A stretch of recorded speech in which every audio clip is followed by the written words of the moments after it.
মানহানি সহ ৫ মামলা থেকে খালাস পেয়েছেন সাবেক প্রধানমন্ত্রী ও বিএনপি চেয়ারপারসন বেগম খালেদা জিয়া।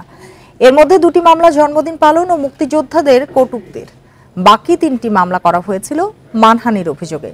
মঙ্গলবার ঢাকার মেট্রোপলিটন ম্যাজিস্ট্রেট আদালতের বিচারক এসব মামলা থেকে খালাসের আদেশ দেন তাকে। ২০১৬ সালে বিএনপি চেয়ারপারসন খালেদা জিয়ার বিরুদ্ধে মুক্তিযোদ্ধাদের সংখ্যা নিয়ে কটূক্তি সহ ৪টি মানহানির মামলা করেন সাবেক আওয়ামী লীগ নেতা এবি সিদ্দিকী। একই বছরের ৩০ আগস্ট ভুয়া জন্মদিন পালনের অভিযোগে আরেকটি মামলা করেন ঢাকা সাংবাদিক ইউনিয়নের নেতা গাজী জহিরুল ইসলাম। মঙ্গলবার সকালে ঢাকার মেট্রোপলিটন ম্যাজিস্ট্রেট আদালতে এই ৫ মামলায় খালেদা জিয়ার খালাস চেয়ে আবেদন করেন তার আইনজীবী মাসুদ আহমেদ তালুকদার। সিএমএম আদালতের বিচারক রায় ঘোষণার পর তিনি বলেন, ৪ বছর আগে ৪টি মামলার বাদী এবি সিদ্দিকী মারা যান।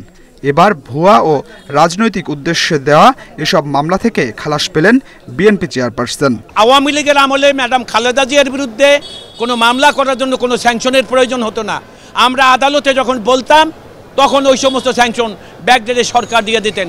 সরকারের পৃষ্ঠপোষকতা থাকতো, মামলা চলমান ছিল। বিষয়টা লিখিতভাবে অবহিত করেছি। বিজ্ঞ আদালত আজকে জনাব এসিএমএম মাহবুবুল আলম এবং আরেকজন এসিএম তোফাজ্জল হোসেন তারা ম্যাডামের 5টি মামলায় তাকে খালাস দিয়েছেন।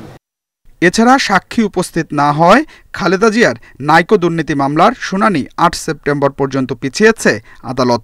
৩ তারিখ যেহেতু সাক্ষী আসে নাই, সেহেতু আমরা বলেছি মামলাটির যেহেতু কোনো মেরিট নাই, আমরা মামলাটি ক্লোজ চেয়েছিলাম, যে মামলার কার্যক্রম শেষ করার জন্য বলেছি কোর্টকে। কোর্ট বলেছে যদি সাক্ষী না আসে নেক্সট ডেট ৮-৯ তারিখে সাক্ষী না আসলে মামলার কার্যক্রম শেষ করে মামলা আর্গুমেন্টে চলে যাবে।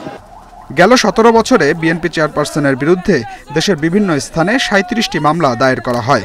শেখ হাসিনার সরকার পতনের পর গেল ৬ আগস্ট রাষ্ট্রপতির আদেশে মুক্তি পান খালেদা জিয়া। Adilur Rahman, independent news, Dhaka.